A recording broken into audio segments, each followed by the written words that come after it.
అమ్మ మేము ఈ ప్లేస్ని ఎన్నో ఏళ్లగా ఇలానే చూస్తున్నాం, మొత్తం transform with in morning 5 o'clock start చేస్తే విత్ ఇన్ 5 hours మీరు ట్రాన్స్ఫార్మ్ చేసి చూపించారు, వెరీ గుడ్ అన్నారు. ఆ తర్వాత ఎవ్రీ సండే మార్నింగ్ 5 o'clockకి ఒక ప్లేస్కి వెళ్ళిపోవడం, అది క్లీన్ చేయడం.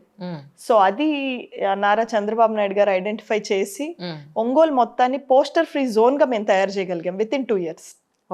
సిటీ మొత్తంలో you will not find a single poster ఆ టైంలో. రైట్. సో అది గుర్తించి చంద్రబాబు నాయుడు గారు 3 ఏళ్ళు వరుసగా స్వచ్ఛ ఆంధ్ర అవార్డు ఒంగోలుకి ఇవ్వడం జరిగింది.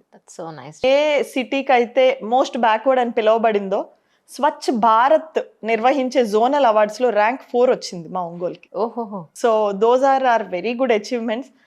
అప్పుడు లోకేష్ అన్న ఇవన్నీ ఫాలో చేయడం, తర్వాత నేను ఇది హైదరాబాద్లో కూడా స్టార్ట్ చేయడం, ఇది భూమి ఫౌండేషన్ని, అవన్నీ లోకేష్ అన్న ఫాలో అయ్యి డెఫినెట్గా ఇలాంటి వాళ్ళు పాలిటిక్స్లో ఉండాలి అని వారు ఆశించి పాలిటిక్స్లో మార్పు రావాలమ్మా, so people like you should come అని ఇన్వైట్ చేయడం వల్ల లోకేష్ అన్న ఇచ్చిన ఆపర్చునిటీ